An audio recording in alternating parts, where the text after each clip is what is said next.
Nosotros hemos visto en la clase anterior una definición muy importante que es la definición de base y dimensión de un espacio vectorial. Y hemos dicho que un conjunto de vectores de un espacio vectorial era una base cuando ese conjunto de vectores es linealmente independiente y genera al espacio vectorial. Y decíamos que la dimensión del espacio vectorial es el número de vectores que tiene una base. Y vimos un teorema en el que afirmábamos que cualquier espacio vectorial, mejor dicho, cualquier base de un espacio vectorial, y sabemos que un espacio vectorial tiene infinidad de bases, va a tener siempre el mismo número de vectores.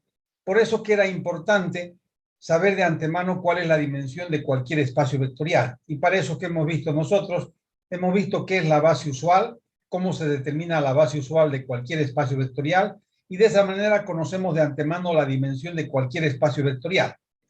Hemos visto también la ventaja de trabajar con la base usual y hemos visto que es una base fácil de determinar, y van a ver ustedes ahora la aplicación que le vamos a dar a la base usual, qué importante es y cómo nos simplifica el trabajar con estas bases en lugar de trabajar con cualquier otra base.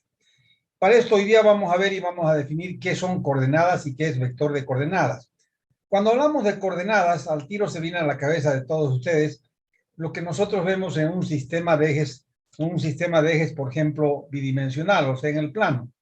Si yo tuviera, digamos, ese eje, un sistema de ejes en X y en Y, nosotros tenemos que, si este es un sistema X y Y, tenemos que cualquier punto de ese espacio bidimensional está formada o está plenamente identificado ese punto cuando yo conozco sus coordenadas.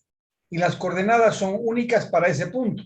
Dos puntos distintos van a tener siempre coordenadas distintas, no pueden tener las mismas coordenadas. Entonces, automáticamente, hablar de coordenadas es hablar de cosas únicas para un determinado elemento. Y en este caso, nosotros estamos hablando de las coordenadas de un vector con relación a una base, y eso es lo que vamos a definir. ¿Qué se entiende por coordenadas de un vector con relación a una base? ¿Y qué es el vector de coordenadas? Consideremos que B sea un espacio vectorial n-dimensional, que significa que la dimensión de B es igual a n, y que este conjunto de n vectores sea una base de B. Decimos entonces de que cualquier vector B de ese espacio vectorial puede ser escrito de una sola manera como combinación lineal de esa base. O sea, yo puedo escribir ese vector como combinación lineal de esa base de una sola manera. Y de esa manera nosotros decimos que todos los AI, A1, A2, AN, son las coordenadas de ese vector B con relación a esa base. ¿Por qué? Porque son únicas para ese vector B. Y si esas coordenadas las coloco como un vector fila o un vector columna, acá tenemos un vector fila o un vector columna, decimos que ese es el vector de coordenadas de B con relación a esa base. Y eso va a existir para cualquier vector dentro de ese espacio vectorial. Voy a tener su vector de coordenadas en forma única. Para cada vector y para vectores distintos voy a tener vectores de coordenadas distintos. Y simplemente voy a tener que hacer ¿qué? Escribir el vector como combinación lineal de la base, determinar cuánto valen esos escalares que son las coordenadas, y tenemos su vector de coordenadas. Y aquí viene la importancia de trabajar con la base usual o trabajar con otra base. Van a ver ustedes la diferencia.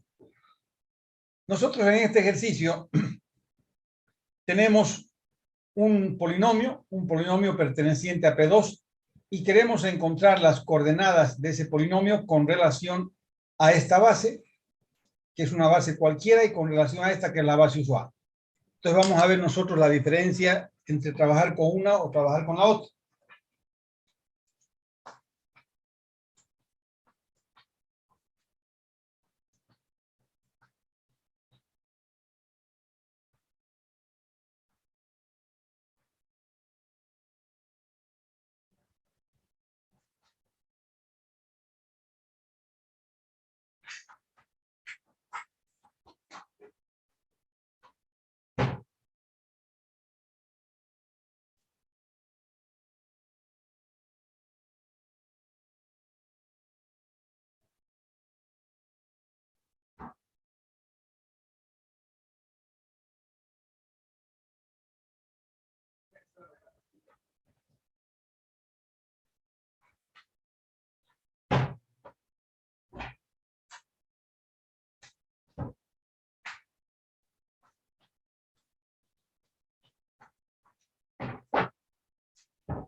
Bueno, disculpen, fíjense, nosotros queremos encontrar, dice acá, determinar el vector de coordenadas de este polinomio con relación a esta que es una base cualquiera de P2 y esta que es la base usual de P2.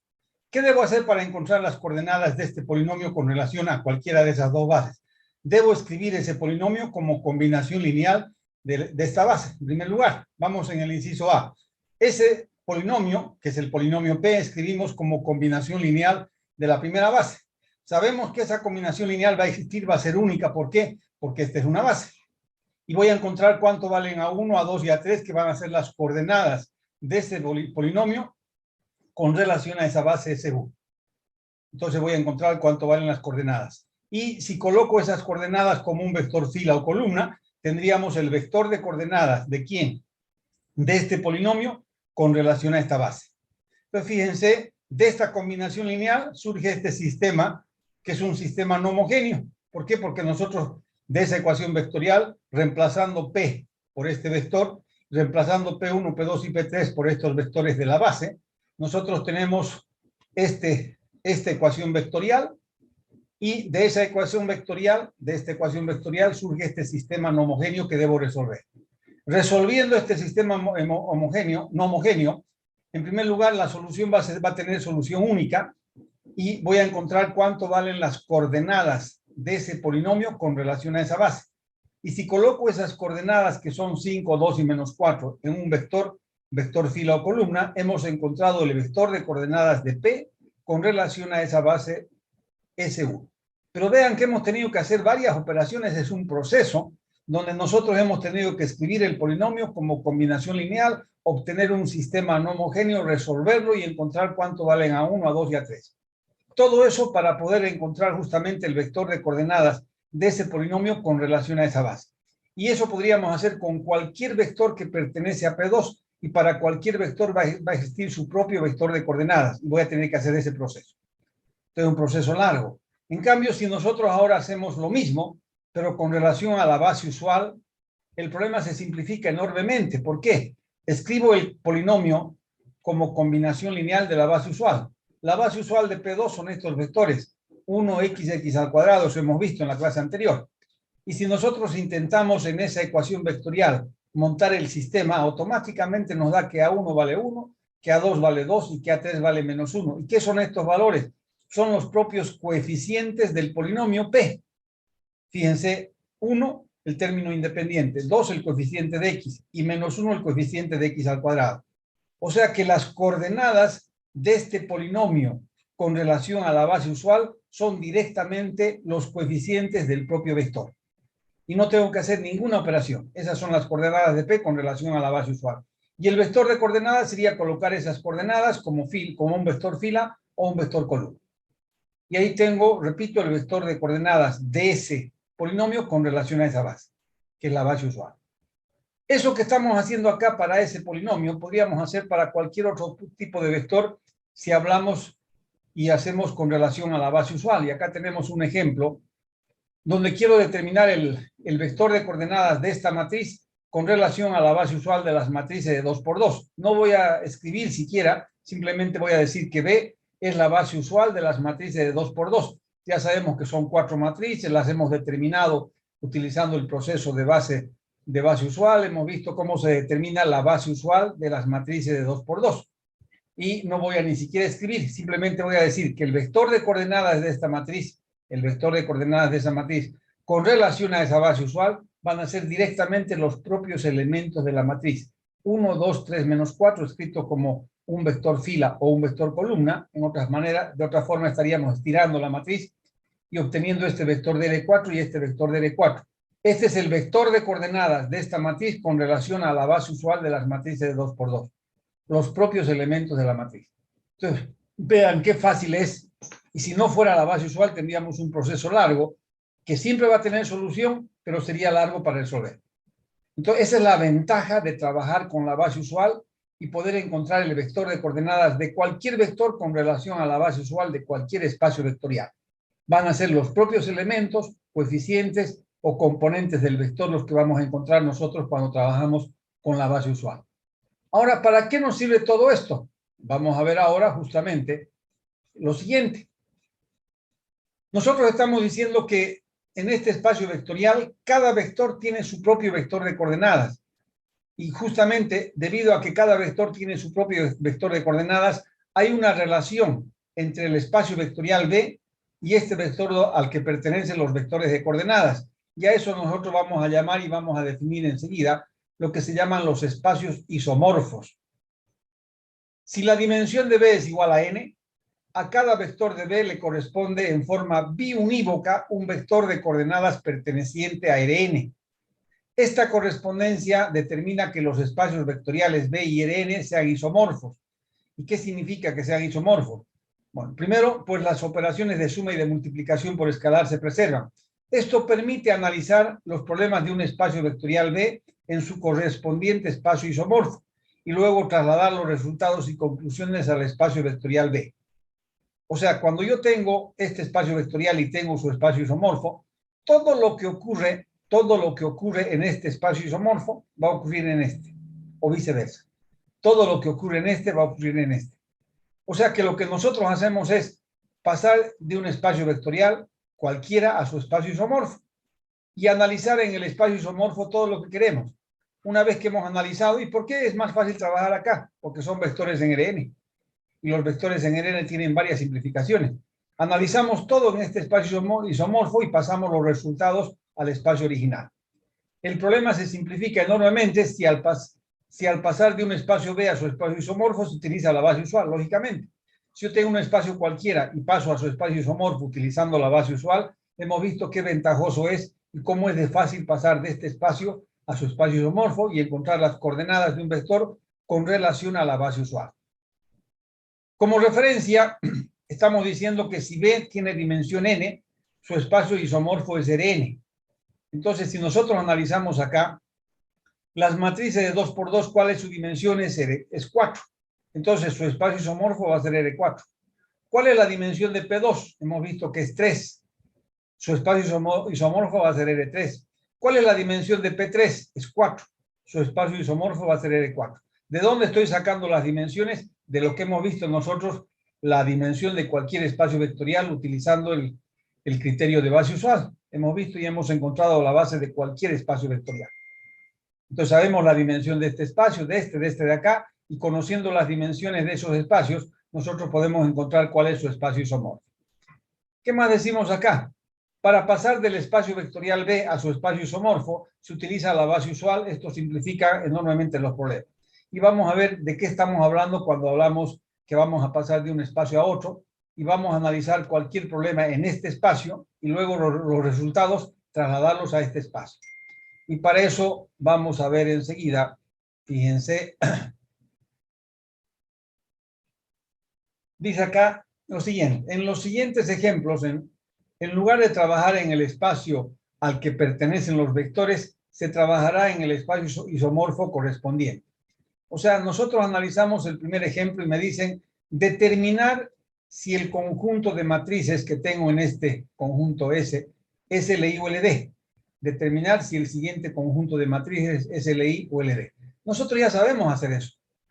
Y simplemente escribiríamos una combinación lineal, igualamos con el vector 0, si n es igual a r, los vectores son LI, si n es mayor que r, los vectores son LD. Pero no vamos a hacer eso. Ese problema que me están pidiendo acá, lo voy a pasar a su espacio isomorfo. Y en lugar de trabajar acá con matrices, voy a trabajar con vectores en R4. Dice acá, en lugar de trabajar con las matrices, se analizará el problema en su espacio isomorfo, que es R4. Es decir, con los vectores de coordenadas en cada matriz con relación a la base usual estándar del espacio vectorial a la matriz de 2 por 2. ¿Qué hacemos nosotros? En lugar de trabajar con estas matrices, tomo la base usual de las matrices de 2 por 2, no necesitaba ni siquiera escribir esto. Simplemente decir que esa es la base usual de las matrices de 2 por 2. Y encuentro el vector de coordenadas de esta primera matriz con relación a esa base usual. ¿Cuál va a ser el vector de coordenadas de esta matriz con relación a esta base usual? Directamente los elementos de la propia matriz. 1, menos 3, 2, 5, colocados como un vector de R4. 1, menos 3, 2 y 5. ¿Por qué? Porque el espacio isomorfo de las matrices de 2 por 2 es R4. El vector de coordenadas de esta primera matriz con relación a la base usual es este vector de R4. El vector de coordenadas de la segunda matriz con relación a la base usual va a ser este vector de R4 también. ¿Y de dónde ha salido? los elementos de la propia matriz, 2, 3, 1, menos 3. Y el vector de coordenadas de A3 con relación a la base usual S sería 3, 0, 3, 2, este vector. Me olvido de las matrices y me concentro ahora en estos vectores que son vectores en R4. Y voy a trabajar en este espacio isomorfo. Entonces, ¿qué hago? Me hago la misma pregunta, pero para estos vectores en R4. ¿Y cuál sería la misma pregunta? Determinar si estos vectores en R4 son LI o LD. Las conclusiones a las que yo llegue, después las puedo trasladar al espacio original. Pero ¿qué tengo ahora? Tengo que trabajar con vectores en R4 y ahí simplificamos enormemente nuestro trabajo. ¿Por qué? Porque para vectores en Rn existen simplificaciones. Y dice acá, bien clarito, como los vectores de coordenadas son vectores en R4, se determinará si son LI o LD utilizando la simplificación matricial. No podíamos utilizar la simplificación matricial con nuestras matrices, pero sí con los, en el espacio isomorfo son vectores en R4. ¿Y cuál es la simplificación matricial? Coloco estos vectores de R4 como filas de esta matriz y llevo esa matriz a la forma escalonada. Si se anula alguna fila, los vectores son LD. Si no se anula ninguna fila, los vectores en LI. Como los vectores de coordenadas son vectores en R4, se determina si son LI o LD utilizando la simplificación matricial. Se colocan los vectores en una matriz, se lleva a la forma escalonada. Si se anula alguna fila, los vectores son LD. Y si no se anula, los vectores son LD. Pero esa conclusión a la que he llegado acá, la traslado ahora a mi espacio original. Entonces ya no voy a decir que los vectores en R4 son LD. ¿Qué voy a decir? Que las matrices que tenía yo en el ejemplo, estas matrices son LD. El resultado lo traslado al espacio original. Y eso es lo que estamos diciendo acá. Como se anula una fila en la matriz escalonada, se puede concluir que los vectores de coordenadas son linealmente dependientes. Y esta conclusión se traslada al problema original, diciendo que las matrices son LD. ¿Está claro esto? O sea, resumiendo, ¿qué hemos hecho? Quiero determinar si este conjunto de matrices es LI o LD. Yo no trabajo en este espacio, sino trabajo en su espacio isomorfo. Y para pasar a su espacio isomorfo utilizamos la base usual de las matrices de 2 por 2. Y cada una de estas matrices de ese conjunto me da su vector de coordenadas, que es un vector de R4. Entonces tenemos estos tres vectores de R4 que voy a analizar si son LI o LD. Lo que ocurra con estos vectores de R4 va a ocurrir con las matrices que tenemos acá. Y nosotros sabemos que podemos hacer simplificaciones con los vectores en Rn, en este caso vectores en R4, y utilizo esas simplificaciones y veo que estos vectores de R4, estamos en este espacio isomorfo, son vectores LD. Por lo tanto, esa conclusión que he sacado acá, la traslado a mi espacio original y decimos que estas matrices son LD. Veamos otro ejemplo. Tenemos en el siguiente ejemplo, fíjense, determinar si el conjunto de polinomios es LI o LD, y tengo un conjunto de polinomios, en ese conjunto S, que son el polinomio P1, P2 y P3, son polinomios pertenecientes a P2. Como los polinomios pertenecen a P2, la dimensión de P2 es igual a 3, sabemos, trabajaremos en su espacio isomorfo. ¿Cuál es el espacio isomorfo de P2? R3. Siempre es correspondiente a la dimensión. ¿Ya? La dimensión del espacio isomorfo, o sea, el espacio isomorfo de P2 es R3. ¿Cómo pasamos nosotros estos polinomios al espacio isomorfo? Tomamos la base usual de P2 y llamamos B la base usual de P2. Y encuentro el vector de coordenadas de este primer polinomio con relación a esa base usual. ¿Y cuál va a ser el vector de coordenadas? Directamente los coeficientes del vector 1, 1, menos 1. Encuentro el vector de coordenadas de P2 con relación a la base usual. ¿Y cuál va a ser ese vector de coordenadas? Los coeficientes de este vector 0, 1, 2. 0, 1, 2. Encuentro el vector de coordenadas de P3 con relación a esta base usual de P2. Y tendríamos que el vector de coordenadas, que se simboliza de esta manera, va a ser los coeficientes de este vector 1, 2, 1. 1, 2, 1. Me olvido de los polinomios, porque no me interesa, son más complicados de trabajar, y me concentro en estos vectores. ¿Qué tipo de vectores tengo acá? Vectores en R3. Y me hago la misma pregunta, determinar si estos vectores son LI o LD. ¿Y qué debo hacer? Colocamos en una matriz, ahí está, llevamos a la forma escalonada, y como se anula una fila, estos vectores que tengo acá son linealmente dependientes. Pero yo no doy la respuesta acá, la doy a este lado. Y decimos entonces que estos polinomios son linealmente dependientes. Los P sub i son LD, o decimos que S es LD, hablando de este conjunto S. Entonces, nosotros tenemos un problema de polinomios y lo estamos resolviendo en L3, que es su espacio isomorfo. Y los resultados que obtenemos los trasladamos acá. Hasta ahí está claro. Sigamos.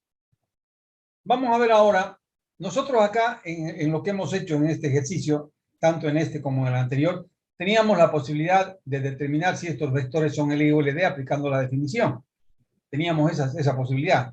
Y no necesariamente teníamos que trabajar con el espacio isomorfo. Pero lo hemos hecho para que ustedes vean cómo es de fácil trabajar en el espacio isomorfo. Pero tenemos la posibilidad de hacerlo aplicando la definición. Sin embargo, cuando nosotros hablamos de la base y la dimensión de un subespacio, ya no tenemos esa posibilidad. Sí o sí voy a tener que trabajar con el espacio isomorfo de cada uno de los espacios que estamos analizando. ¿Y qué estamos hablando acá? ¿De qué estamos hablando cuando hablamos de la base y la dimensión de un subespacio? Nosotros hemos visto que todo espacio vectorial tiene una dimensión y tiene infinidad de bases. Y podemos determinar la base y la dimensión de cualquier espacio vectorial. La pregunta es, ¿cómo encuentro la base y la dimensión de un subespacio? Sabemos que un subespacio está dentro de un espacio vectorial. Y vamos a ver justamente que para encontrar la base y la dimensión de un subespacio, tenemos tres teoremas básicamente que vamos a utilizar. El teorema 6, el teorema 7 y el teorema 8, que enseguida lo vamos a ver. Dice, para determinar una base y la dimensión de un subespacio deben tomarse en cuenta los siguientes teoremas. El teorema 6 simplemente se refiere a la dimensión. Si yo tengo que la dimensión de B es igual a n, y tengo dentro de este espacio vectorial este subespacio, por lógica, la dimensión de W va a ser menor o igual que n. No va a ser mayor que n. ¿Por qué? Porque está dentro de este espacio vectorial. Si la dimensión de este espacio vectorial es n, la dimensión del subespacio va a ser menor o igual que n.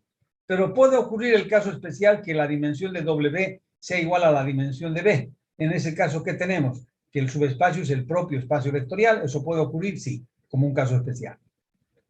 O sea, que en general, si yo tengo un subespacio dentro de este espacio vectorial que tiene dimensión n, la dimensión del subespacio va a ser menor o igual que n. Eso me dice el teorema número 6. Y teóricamente yo puedo de antemano saber cuál podría ser la dimensión de un subespacio, por lo menos a qué valor tiene. El teorema 7 nos va a permitir calcular la base y la dimensión de subespacios que están siendo generados por conjuntos no vacíos. Dice, las filas distintas de cero de una matriz en la forma escalonada son linealmente independientes. Y como generan el mismo espacio fila de la matriz original, constituyen una base del espacio fila de la matriz. Por lo tanto, la dimensión del espacio fila es igual al número de filas no nulas de la matriz escalonada, que se denomina el rango de la matriz. O sea, nosotros estamos diciendo algo muy importante que ya hemos visto, que las filas de una matriz generan el espacio fila. ¿Y qué estoy encontrando? La base y la dimensión de ese espacio fila. ¿Y cómo encuentro la base y la dimensión del espacio fila? Simplemente llevando la matriz a la forma escalonada y diciendo que las filas no nulas van a formar la base de ese espacio fila y el número de filas no nulas va a ser la dimensión. Supongamos que tengo esta matriz, estas son sus filas y el espacio fila está siendo generado por estas tres filas. Para encontrar la base y la dimensión del espacio fila de esta matriz, ¿qué hago? Llevo la matriz a la forma escalonada. Sabemos que estas filas no nulas, como son matrices equivalentes, generan el mismo espacio fila que estas, tres. Estas dos no nulas generan el mismo espacio fila que estas tres. Pero como sabemos que estas filas no nulas son LI y están generando lo mismo, decimos que estas dos filas no nulas forman la base del espacio fila de esta matriz. Y el número de filas no nulas va a ser la dimensión. Eso es lo que estamos diciendo en el teorema número 7. Y ahora ustedes dirán, ¿y cómo hacemos ahora para utilizar ese teorema número 7 con el problema de subespacio? Y dice acá, este teorema se utiliza cuando se tiene un conjunto de vectores que genera un subespacio. Se trabajará en el espacio isomorfo si son vectores que no pertenecen a Rn. Pero si son vectores que pertenecen a Rn, lo hacemos en forma directa. O sea, cuando yo tengo un conjunto no vacío de vectores que generan un subespacio, y acá tengo, fíjense en el primer ejemplo, determinar una base y la dimensión del subespacio W generado por estos vectores. ¿Qué tipo de vectores tengo acá? Son vectores en R4, que van a generar un subespacio de R4. Como son vectores en Rn, Directamente yo utilizo el teorema número 7. ¿Cómo? Coloco estos vectores en una matriz. Ahí están los vectores como filas de una matriz. Y llevo esa matriz a la forma escalonada. La dimensión de este subespacio va a ser el número de filas no nulas y la base van a ser esas filas no nulas colocadas como vectores. Ahí tenemos la dimensión igual a 2 y la base va a ser este primer vector W sub 1 y este segundo vector W sub 2, que sería justamente esa base. Entonces tenemos el vector W sub 1 y el vector W sub 2, que serían la base del espacio generado por este conjunto vacío de vectores en R4. Es importante lo que decimos acá. W es un subespacio de R4. Por lo tanto, de acuerdo con el teorema 6, ¿se acuerdan que el teorema 6 nos hablaba de la dimensión? La dimensión de W va a ser menor o igual que 4. ¿Por qué? Porque la dimensión de R4 es 4 y la dimensión del subespacio va a ser menor o igual que 4. Como es un subespacio generado por un conjunto de vectores, aplicamos el teorema 7. Y en este caso, como son vectores en R4, fácilmente colocamos los vectores como filas de una matriz, llevamos a la forma escalonada y encontramos la base y la dimensión. ¿Está claro esto? Ahora, ¿qué ocurriría si yo tengo un subespacio generado por vectores, pero no son vectores pertenecientes a Rn o a R4, como en este caso? Son otro tipo de vectores. ¿Qué voy a hacer en ese caso? Voy a tener que trabajar con su espacio isomorfo. Y tenemos en el siguiente ejemplo, fíjense, determinar la base y la dimensión del subespacio generado por estas matrices. W es el subespacio generado por estas tres matrices. ¿Cuál es la dimensión? La dimensión del espacio de las matrices de 2 por 2 es 4. Por lo tanto, la dimensión de W va a ser menor o igual que 4. Eso sabemos por teoría. Y acá dice bien clarito. En lugar de trabajar con las matrices, se analizará el problema en el espacio isomorfo. Y para pasar del espacio original al espacio isomorfo, se utilizará la base usual, porque si no, no tendría sentido, sería más largo. Se utilizará la base usual de las matrices de 2 por 2. Los vectores de coordenadas son vectores en R4 y se analizará el problema como en el ejemplo 1, como hemos hecho en el ejemplo anterior. O sea, nosotros tenemos que analizar cuál es la base y la dimensión del subespacio generado por estas matrices. No voy a trabajar en este espacio, voy a trabajar en su espacio isomorfo. ¿Cuál es el espacio isomorfo de las matrices de 2 por 2? Es R4. ¿Y cómo pasamos de este espacio a este espacio? Encontrando los vectores de coordenadas de cada una de estas matrices con relación a la base usual de las matrices de 2 por 2. Si llamamos S la base usual de las matrices de 2 por 2, ¿cuál sería el vector de coordenadas de A1 con relación a esa base usual? Los propios elementos de A colocados como un vector de R4. El vector de coordenadas de A2 con relación a la base usual serían los propios elementos de A colocados como vectores de R4. Y el vector de coordenadas de A3 con relación a esa base usual serían estos propios elementos colocados como vectores de R4. ¿Qué tengo acá? Vectores en R4. Me olvido de las matrices y me hago la pregunta, ¿cuál es la base y la dimensión del subespacio generado por estos vectores, que son vectores en R4? Y eso es lo que hemos visto en el ejemplo anterior. ¿Qué hemos hecho con estos vectores? Colocamos en una matriz, llevamos a la forma escalonada, la dimensión es 2, y aquí hay que tener cuidado con la base. Estamos en este espacio isomorfo, pero tenemos que dar respuesta de este subespacio. ¿Y qué dice acá? Fíjense, y esto vamos a leerlo juntos. Dice, como los vectores de coordenadas son los mismos vectores de R4, trasladando las conclusiones del espacio isomorfo al espacio original, que es el subespacio de las matrices de 2 por 2. Trasladar la dimensión no hay ningún problema. Como la dimensión es un número, estoy en este espacio isomorfo y la dimensión es 2 porque hay dos filas no nulas. La dimensión del subespacio generado por las matrices de 2 por 2, que es W, es 2. Perfecto. Ahora cuidado con la base. Yo no voy a decir que este vector de R4 va a ser la dimensión de este subespacio, porque este subespacio está siendo generado por matrices. Entonces, ¿qué hago? Este es un vector de coordenadas 2. ¿Y cuál es esa matriz? 1, menos 3, 2 y 5. Esta matriz. Y llamamos que el primer vector de la base va a ser W sub 1, correspondiente a este vector de coordenadas. Y el segundo vector, llamamos W sub 2, va a ser correspondiente a este segundo vector, la segunda fila no nula, que sería este vector. La dimensión es 2 y tengo que estas dos matrices generan al subespacio que nosotros teníamos como pregunta.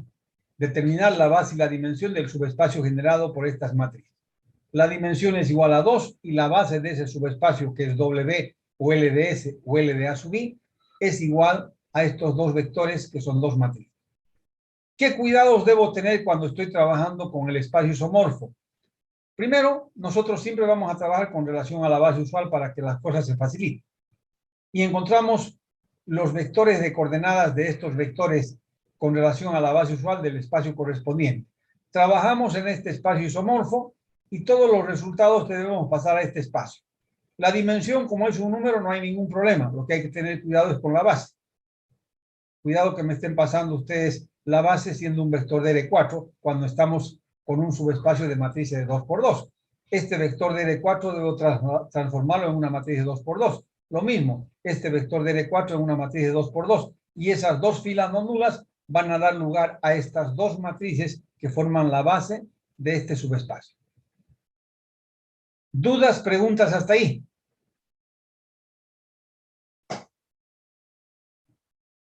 Tenemos un ejemplo más acá. Determinar la base y la dimensión del subespacio generado por estos polinomios, P1, P2 y P3. Y ya hemos hecho en forma más simplificada, nosotros W es el espacio generado por estos polinomios. Son polinomios pertenecientes a P2. La dimensión de W va a ser menor o igual que 3. ¿Por qué? Porque la dimensión de P2 es 3. Y si es un subespacio de P2, la dimensión va a ser menor o igual que 3. ¿Puede ser igual a 3? Sí, en el caso extremo que W sea el propio P2. ¿Qué hacemos nosotros para encontrar la base y la dimensión? No vamos a trabajar en este espacio, vamos a trabajar en su espacio isomorfo. ¿Cuál es el espacio isomorfo de P2? Es R3, ya hemos visto el porqué. ¿Y cómo pasamos de este espacio a este espacio isomorfo? Encontrando el vector de coordenadas de P1, de P2 y de P3 con relación a la base usual de P2. B es la base usual de P2. Encontramos el vector de coordenadas de P1, de P2 y P3 con relación a esa base usual y van a ser los propios coeficientes de esos vectores. Tengo ahora vectores en R3, me encuentro en este espacio isomorfo, ya no acá. Y coloco esos vectores de R3 en una matriz, llevo a la forma escalonada y se ha anulado una fila y han quedado dos filas no nulas. La dimensión del subespacio generado por estos polinomios es igual a 2. Y la base va a ser este, que es un vector de R3, tiene su correspondiente polinomio, que sería 1 más 2x al cuadrado. Y este vector de R3 tiene su correspondiente polinomio, que va a ser x al cuadrado. O sea, de acá estamos pasando ahora al espacio original. Y tenemos que la dimensión es 2 y la base de W es igual, son estos dos vectores. Hemos encontrado la base y la dimensión del subespacio generado por estos polinomios, trabajando, repito, con su espacio isomorfo. ¿Dudas, preguntas? En todos estos ejemplos que hemos utilizado el teorema número 7, porque tenemos un subespacio generado por un conjunto no vacío de vectores. W es el subespacio generado por un conjunto no vacío de vectores. Y para encontrar la base y la dimensión hemos utilizado el teorema número 7. En forma directa si son vectores en Rn o trabajando en el espacio isomorfo si fueran otro tipo de vectores. Perfecto. Continuemos. Pero nosotros sabemos que un subespacio no siempre va a ser definido por un conjunto no vacío. Hay otra forma de definir un subespacio. ¿Quién recuerda cuál es? ¿Qué otra forma tenemos para definir subespacios?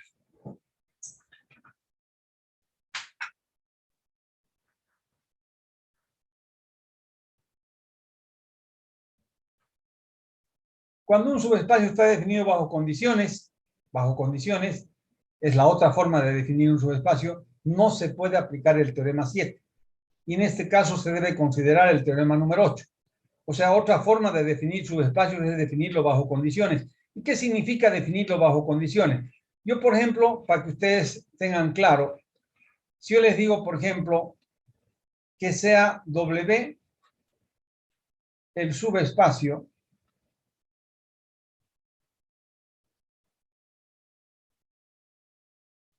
generado por S,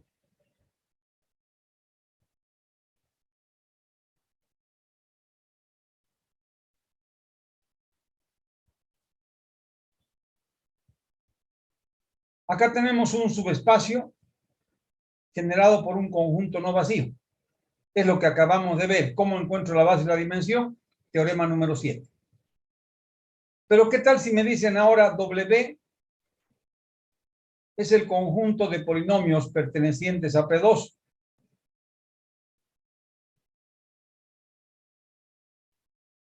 Tales que A más B es igual a 0 y C es igual a 0. Tengo acá un subespacio definido bajo condiciones. Este es un subespacio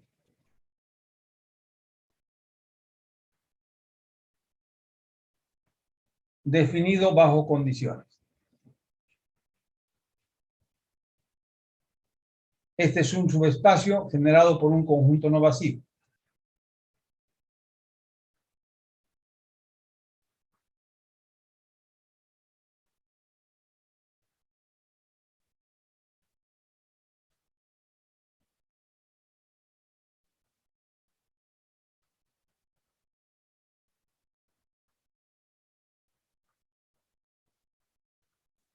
Entonces tenemos esas dos formas, esta primera forma de definir un subespacio y esta segunda forma de definir un subespacio. Son dos formas completamente diferentes.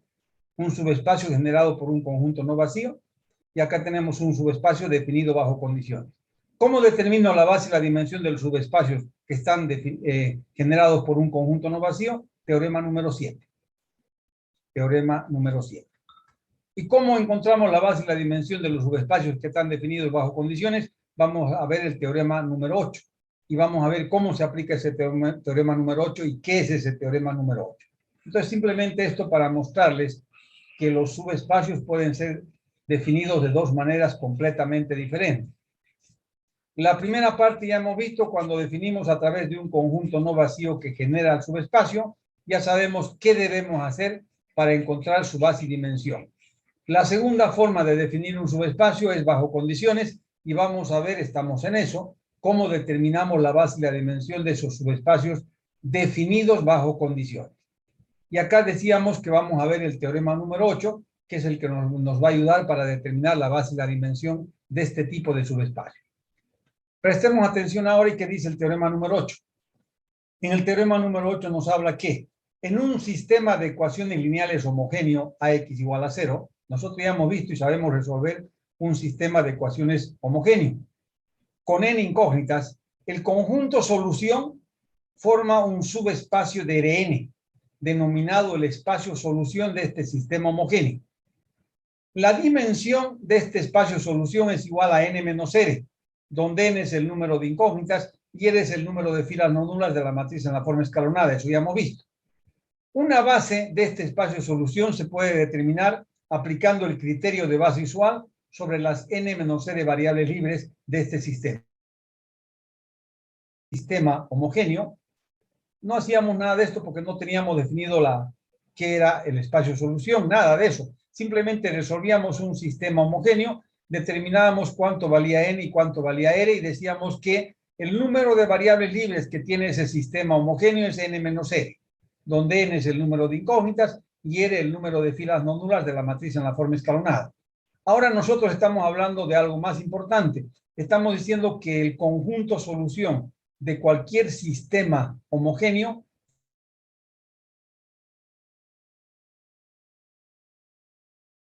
ese espacio solución tiene por dimensión este valor n menos r. ¿Y cómo encuentro la base de ese espacio solución? Su base encontramos aplicando el criterio de base usual sobre las n menos r variables libres. O sea, tenemos n menos r variables libres y sobre esas variables libres voy a aplicar el criterio de base usual para encontrar la base de este espacio solución. Vamos a ver enseguida cómo relacionamos esto con los subespacios definidos bajo condiciones. Por el momento estamos hablando de un sistema homogéneo que conocemos y sabemos cómo resolver. Vamos a analizar un ejemplo. Supongamos que quiero determinar una base y la dimensión del espacio solución de este sistema homogéneo. Tengo un sistema homogéneo, quiero resolverlo y sabemos que su conjunto solución forma un espacio, el espacio solución de este sistema homogéneo. Quiero encontrar la base y la dimensión de ese espacio solución. ¿Qué hacemos nosotros? Vamos a resolver ese sistema homogéneo. ¿Cómo resolvemos un sistema homogéneo? Eso sabemos. la matriz de coeficientes, llevamos a la forma escalonada, determinamos cuál es el sistema equivalente y en el sistema equivalente calculamos cuánto vale n y cuánto vale r. N es el número de incógnitas. ¿Cuántas incógnitas tengo acá? Son 5. ¿Y qué es R? El número de filas no nulas de la matriz en la forma escalonada o el número de ecuaciones no nulas del sistema equivalente, que es 2. Entonces, si n vale 5 y r vale 2, tenemos que n menos r va a ser el número de variables libres. Eso sabíamos.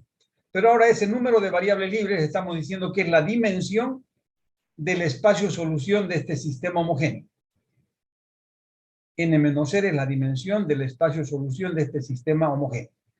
¿Y cómo encuentro la base de ese espacio solución? Aplicando el criterio de base usual sobre las 3 variables libres que va a tener. Hay 3 variables libres. ¿Cómo identifico cuáles son las libres? Eso hemos visto también y eso sabemos cuando hemos visto sistemas homogéneos. ¿Cuáles son las libres? Son aquellas que no corresponden a ningún elemento distinguido. Este elemento distinguido corresponde a X, no puede ser libre. Este elemento distinguido corresponde a Z, no puede ser libre. ¿Cuáles van a ser libres? Y, T y S. Y tengo 3 variables libres y sobre esas 3 variables libres para encontrar la base de este espacio solución, voy a aplicar el criterio de base usual sobre estas 3 libres. ¿Y qué significa ese criterio de base usual? La primera variable libre hacemos igual a 1, las otras 2 iguales a 0. Y con esos valores calculamos cuánto valen las dependientes, cuánto vale X y cuánto vale Z y cuánto vale X. Luego, ¿qué hacemos? La segunda variable libre igual a 1, las otras 2 iguales a 0. Y con eso calculamos cuánto vale Z y con esos valores calculamos cuánto vale X, que son las dependientes. Y el tercer vector de la base, ¿cómo encontramos? La tercera variable libre igual a 1, las otras 2 iguales a 0. Con esos valores calculamos cuánto vale Z y con esos valores calculamos cuánto vale X. Y de esa manera encontramos la base de ese espacio solución. En este caso, como estas eran las libres, la parte ya numérica, está hecho acá. Si E es igual a 1, T y S iguales a 0, calculamos cuánto vale X. Primero calculamos cuánto vale Z de la segunda ecuación. Y con esos valores, con el valor de Z y estos 3 valores, calculamos cuánto vale X. Ordenamos y tenemos las componentes del primer vector de la base. ¿Cómo encontramos el segundo vector de la base? Hacemos T igual a 0, T igual a 1, Y igual a 0 y S igual a 0. Aquí está. Con esos 3 valores calculamos cuánto vale Z. Z vale menos 1. Y con estos 4 valores calculamos cuánto vale X, reemplazando en la primera ecuación. Y tengo las componentes del segundo vector de la base. Ordenamos X, Y, Z, T y S, serían estos valores, y tenemos las componentes del segundo vector. ¿Cómo calculamos el tercero y último vector? Haciendo S igual a 1, estas 2 iguales a 0. S igual a 1, las 2 iguales a 0. Con estos 3 valores calculamos cuánto vale Z, y con esos 4 valores calculamos cuánto vale X. Y ordenamos y colocamos las componentes del tercer vector. ¿Cuántos vectores hay en la base de este espacio solución? Como la dimensión es 3, hay 3 vectores, ahí están los 3 vectores. Entonces la dimensión es igual a 3 y la base son esos 3 vectores que hemos encontrado justamente trabajando con las variables libres y aplicando el criterio de base usual. Ahora ustedes dirán, bueno, ¿y ahora cómo utilizo esto para subespacios definidos bajo condiciones? Y eso es lo que vamos a ver. ¿Cómo utilizamos esto que hemos visto para un sistema homogéneo? Estamos viendo que hay su espacio solución y cómo se encuentra la base y la dimensión de ese espacio solución. ¿Cómo utilizo esto para poder resolver subespacios definidos bajo condiciones? Y eso lo hacemos en el siguiente ejemplo, como una aplicación bastante sencilla. Fíjense, me dicen que sea W un subespacio de R5, de tal manera que todo vector que pertenece a W va a ser un vector de R5, tal que cumpla con estas dos condiciones. La primera condición es esta y la segunda condición es esta. ¿Qué tengo acá? Un subespacio de R5 definido bajo condiciones. Un subespacio de R5 definido bajo condiciones. Determinar una base y la dimensión de W. ¿Qué hacemos nosotros? Y vamos a leer primero esto y después explicar. Las condiciones para que un vector de R5 pertenezca a W son dos ecuaciones que ordenadas dan lugar al siguiente sistema homogéneo. Esta ecuación y esta ecuación dan lugar a este sistema homogéneo. Por lo tanto, el espacio solución de este sistema homogéneo será el propio W, será el subespacio de R5 definido bajo condición. O sea, el espacio solución de este sistema homogéneo va a ser el propio W. Por lo tanto, si quiero encontrar la base y la dimensión de W, ¿qué voy a encontrar? La base y la dimensión del espacio solución de este sistema homogéneo, que es lo que hemos hecho en el ejemplo anterior. Y una base y la dimensión de W se determina encontrando una base y la dimensión del espacio solución de este sistema homogéneo. Esta tarea fue realizada en el ejemplo anterior, por consiguiente, ya no voy a hacer nuevamente todo eso, directamente la dimensión era igual a 3 y la base de esos 3 vectores los he copiado. Pero ¿de dónde hemos sacado esto? De este análisis que hemos hecho justamente de cómo encontrar la base y la dimensión del espacio solución de este sistema homogéneo. Este sistema homogéneo ha surgido justamente con las condiciones que estamos imponiendo a los vectores de R5 y estamos viendo que de esa manera encontramos la base y la dimensión. Vayan analizando eso y digiriendo y enseguida hacemos un ejemplo. ¿Qué dice Luis?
O sea, estamos viendo acá nosotros, y esto es muy importante, que cuando yo defino un subespacio bajo condiciones, para poder ver la base y la dimensión de ese subespacio que está definido bajo condiciones, las condiciones dan lugar a un sistema homogéneo que debo resolver. Y la base y la dimensión de ese espacio solución van a ser la base y la dimensión del subespacio que nosotros queremos analizar. Veamos otro ejemplo y van a ver que no tenemos tantas variables. Acá he querido colocar varias para que vean ustedes cómo se aplica el criterio de base usual, simplemente eso.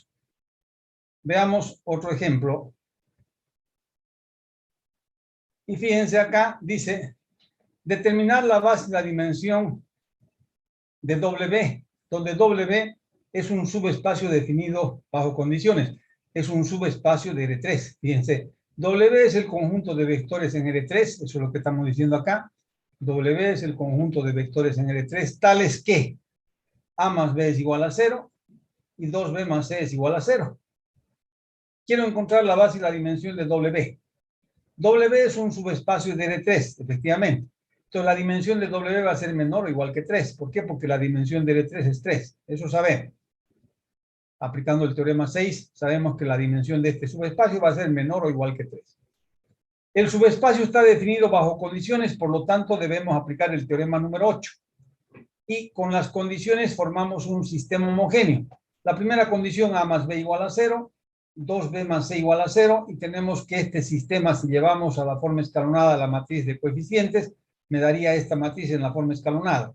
El sistema equivalente es el propio sistema, que no hay ningún cambio. ¿Qué tenemos acá? El número de incógnitas es 3, A, B y C. El número de filas no nulas es 2, por lo tanto n menos r, la dimensión del espacio solución va a ser n menos r, 3 menos 2, 1. lo que significa que hay una variable libre. ¿Cuál va a ser la variable libre? 1 corresponde a A, 2 corresponde a B, o sea, son los elementos distinguidos, y esta es la única que no corresponde a ningún elemento distinguido, que es C. Entonces tenemos una sola variable libre que es C, y acá una recomendación. Cuando hay una sola variable libre, a esa variable libre no le podemos dar el valor de 0, podemos darle cualquier valor diferente de 0, porque si le damos el valor de 0, incurriríamos en un error de encontrar la base. Entonces, ¿qué hacemos nosotros? A esta variable libre le damos un valor cualquiera diferente de 0. Yo le he dado 2. ¿Y por qué le he dado 2 y no otro valor? Porque si le damos 2 a C, yo puedo encontrar que B va a ser un número entero. Si le doy C igual a 1, voy a encontrar un número quebrado. No importa, se podría, sí se puede. Pero para no tener, digamos, el número quebrado, le he dado a C igual a 2. Si C vale 2, calculamos cuánto vale B. B va a ser igual a menos 1. Y con estos dos valores, con B igual a menos 1 y C igual a 2, calculamos cuánto vale A, reemplazando en esta primera ecuación. Y tenemos nosotros los A, B y C determinados. ¿Cuánto valen A, B y C? 1, menos 1, 2. Y ese es el primer vector y el único vector de la base. ¿Por qué? Porque la dimensión es 1 y tenemos solo un vector en la base. Entonces la base de W es este único vector y su dimensión vale 1. ¿Cómo hemos resuelto este ejercicio? Justamente con las condiciones formamos un sistema homogéneo y encontramos la base y la dimensión de ese sistema, de ese espacio solución. Veamos otro ejemplo acá, en el ejemplo 4, algo similar, solo que tenemos otro tipo de espacios, de subespacio. W es el subespacio perteneciente a P2, o sea, W es el conjunto de polinomios pertenecientes a P2. Eso dice acá, W es el conjunto de polinomios pertenecientes a P2, tales que A más B menos 2C es igual a 0, es un subespacio de P2, determinar la base y la dimensión de W. Si ustedes se fijan en este caso, yo tengo solo una condición. Entonces, esa única condición va a formar mi sistema que tengo, porque este es un subespacio definido bajo condiciones. La única condición que tengo sería esa, y coloco que este va a ser mi sistema homogéneo, la única ecuación que tengo. No hay que llevar ya a la forma escalonada porque solo es una ecuación, directamente n vale 3, r vale 1. Son 3 incógnitas y r vale 1. Entonces yo tengo n menos r, la dimensión del espacio solución va a ser 3 menos 1, 2. Tengo dos variables libres. ¿Cuáles son las libres? B y C. Sobre B y C aplicamos el criterio de base usual y decimos, por ejemplo, si B vale 1 y C vale 0, ¿cuánto vale A? Estos son los coeficientes del primer vector de la base de este subespacio. Y si B igual a 0, aplicando el criterio de base usual, y C igual a 1, calculamos cuánto vale A. Y estos serían los coeficientes del segundo vector de la base de este subespacio. Tengo que la dimensión de este subespacio es 2 y su base son estos dos vectores. ¿Y cómo hemos encontrado todo eso? Aplicando el teorema número 8. Y con la única condición que tenemos, esa única condición forma este sistema homogéneo que hemos resuelto. Y el espacio solución de este sistema homogéneo es justamente el que se confunde con W. Y la base y la dimensión de este espacio solución van a ser justamente la base y la dimensión de W. Y ahí tenemos resuelto ese ejercicio en forma directa. ¿Dudas, preguntas que tengan hasta acá? Sí, disculpa, ingeniero, tengo una duda. ¿Cuál? ¿Por qué en este ejemplo se pudo considerar C igual a 0 y en el anterior no? ¿Cómo C igual a 0? Sí, dijo que en el anterior ejemplo no podíamos hacer C igual a 0 porque sería un error. Ah, ya. O sea, en estos dos ejemplos. Si Sí, ustedes se fijan, ya, está bien, entendí su pregunta. En el ejemplo número 3, nosotros tenemos ¿cuántas variables libres? Solo una. Cuando yo tengo una sola variable libre, no le puedo dar el valor de 0 porque si le doy a 0, fíjense, si digo yo, si C vale 0, ¿cuánto valdría B? Valdría 0. ¿Y cuánto valdría A? Valdría 0. Y el vector que sería la base de ese subespacio tendría 0, 0 y 0. Y sería justamente un error. ¿Por qué? Porque el único espacio vectorial que tiene como base el vector 0 es aquel que tiene dimensión 0. Y por definición, la dimensión del subespacio definido solamente por un solo vector, que es el vector 0, tiene dimensión 0. Entonces estaríamos en una contradicción. O sea que cuando yo tengo una sola variable libre, nunca podemos darle a esa variable libre el valor de 0, porque encontraríamos como base el vector 0 de un espacio que tiene dimensión 1. Y no podría ocurrir eso. Cuando yo tengo que la base de un espacio vectorial es el vector 0, su dimensión va a ser 0 por definición, sí o sí. En cambio, en el otro caso, cuando yo tenía acá que había dos variables libres, como son dos variables libres, a la primera le damos el valor de 1, a la segunda el valor de 0, porque estoy aplicando el criterio de base usual.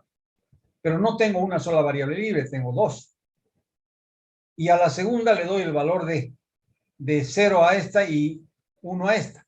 Cambiamos el orden. ¿Pero por qué? Porque no tenemos una, tenemos dos variables libres y aplicamos el criterio. La primera variable libre igual a 1, la otra igual a 0.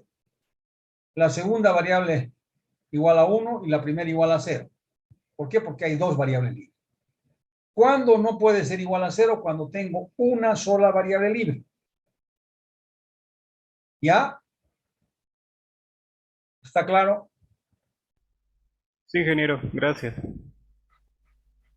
Me gustaría, y vamos a ver,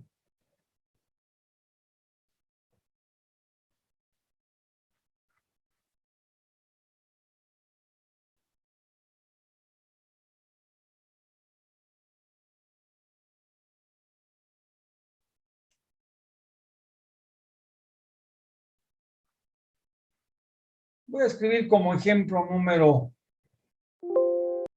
5.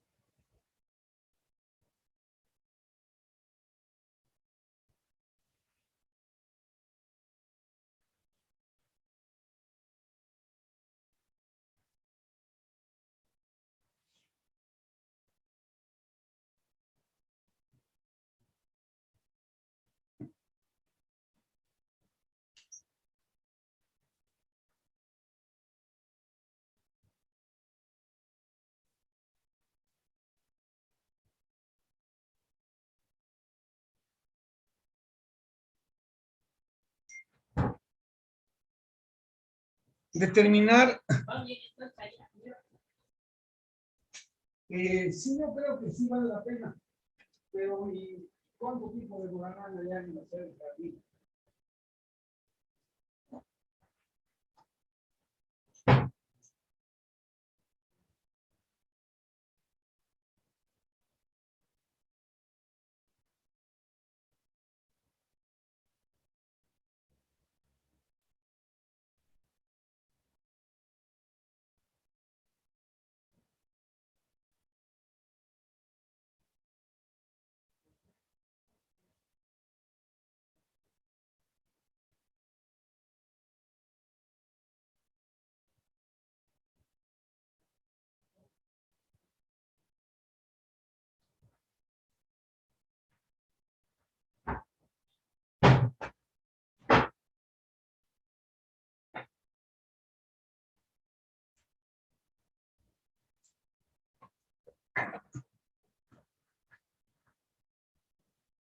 Determinar la base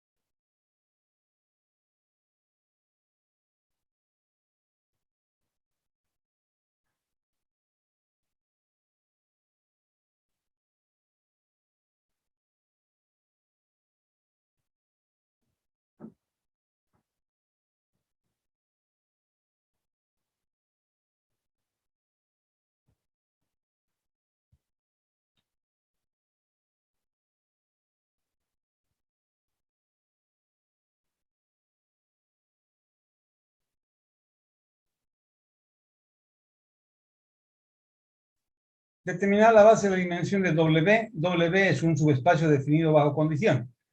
Y tenemos que es un subespacio de las matrices de 2 por 2. Si ustedes se fijan, tengo solo una ecuación. Una ecuación que va a ser justamente la que voy a trabajar con esa ecuación. Y decimos nosotros que A más B Y siempre es bueno, como yo tengo 4 incógnitas en una matriz de 2 por 2, voy a colocar más 0C, para no olvidarme, más 0D igual a 0. Esta ecuación y esta de acá es lo mismo, pero estoy completando para no olvidarme cuando haga n menos r, porque si le coloco estas dos nomás, estoy seguro que nos vamos a olvidar. Voy a colocar n como si fuera 2 y n vale 4, porque son 4 incógnitas en una matriz de 2 por 2. Entonces, mi sistema homogéneo es este. A más B más 0C más 0D igual a 0. Y nosotros decimos que W es justamente el espacio solución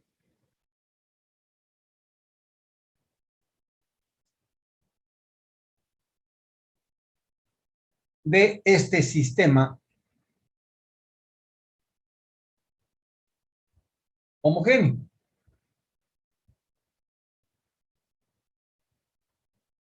Bueno, entonces si nosotros sabemos que W es el espacio solución de ese sistema homogéneo, ustedes pueden fijarse acá, si yo coloco eso, no tengo que llevar ni siquiera a una forma escalonada, nada, porque solamente tengo una ecuación, A más B más 0C más 0D igual a 0. Directamente, la dimensión de W va a ser igual a n menos r. ¿Cuánto vale n? 4. Son 4 incógnitas. ¿Cuánto vale r? 1, porque solamente tengo una ecuación no nula. 4 menos 1 tenemos 3. Hay 3 variables libres. 3 variables libres.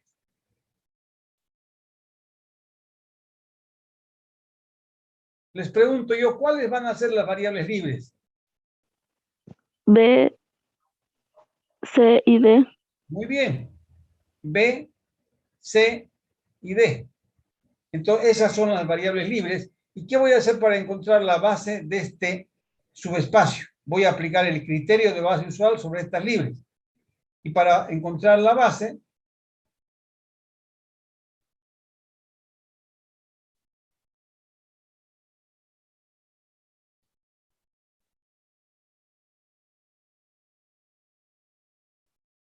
se aplica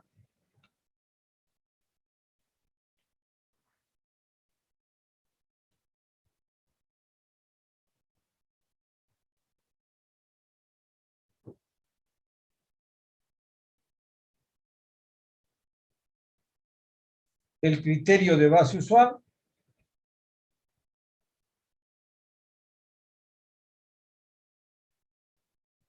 sobre las variables libres.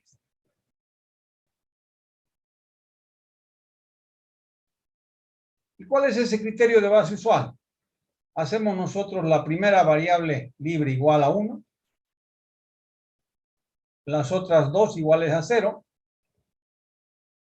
y con esto calculamos cuánto vale A. Luego hacemos la segunda variable libre igual a 1 y las otras dos iguales a 0. Y luego hacemos la tercera variable libre igual a 1 y las otras dos iguales a 0. Entonces calculamos cuánto vale A, cuánto vale A y cuánto vale A. Si B vale 1, C vale 0 y D vale 0, ¿cuánto vale A en la primera? Menos 1. Menos 1. ¿Y qué tenemos acá? Que estos van a ser los elementos, como es una matriz de 2 por 2, de la primera matriz de esa base que voy a llamar W sub 1. Y esa matriz va a tener como elementos menos 1, 1, 0 y 0. Primer vector de la base. ¿Cuántos vectores vamos a tener en esa base? Son 3 porque la dimensión es 3. ¿Cuánto vale A si B vale 0, C vale 1 y D vale 0? ¿Vale 0? Y tenemos que esos son los elementos del segundo vector de la base. 0, 0, 1, 0. Y si B vale 0, C vale 0 y D vale 0, A vale 0 también. Y tenemos el tercer vector, ya que son 3 y ese sería el último, y tendríamos 0, 0, 0 y 1. Entonces tenemos nosotros como respuesta que la dimensión de W es igual a 3 y tenemos que la base de W son esos tres vectores. W sub 1, W sub 2 y W sub 3. Ahí tenemos la base y la dimensión de ese subespacio. Hemos utilizado el teorema número 8 para poder encontrar la base y la dimensión de ese subespacio definido bajo condición. Si hemos entendido todo esto, y espero que sí, les estoy dejando un ejercicio práctico que quisiera que me resuelvan para la próxima clase. ¿Cuál es ese ejercicio? Algo similar a lo que acabamos de hacer. Y tenemos nosotros este ejercicio. Determinar una base y la dimensión del subespacio generado por estas tres matrices. Y determinar una base y la dimensión del subespacio definido bajo condiciones. Acá tengo un subespacio generado por un conjunto no vacío. Acá tengo un subespacio definido bajo condiciones. Acá voy a aplicar el teorema número 7, acá el teorema número 8. Quiero que me hagan esos dos ejercicios en base a lo que hemos hecho hoy día. Si hacen estos dos ejercicios, se supone que han entendido todo. Y la próxima clase vamos a ver qué es sumas, intersección y sumas directas de subespacios. Y con eso terminamos la unidad. Hoy día voy a hacer la grabación de esta clase y se las mando todas las grabaciones de espacios vectoriales, incluido esta clase, hoy en la tarde. Nos faltaría solamente la grabación de la última clase, que va a ser la del día miércoles. Si no hay dudas, sería todo por hoy. Recording stopped. Y suspenderíamos la clase hasta el día miércoles para terminar la unidad. Ok, jóvenes, nos vemos el miércoles. Qué bien, ingeniero, está bien.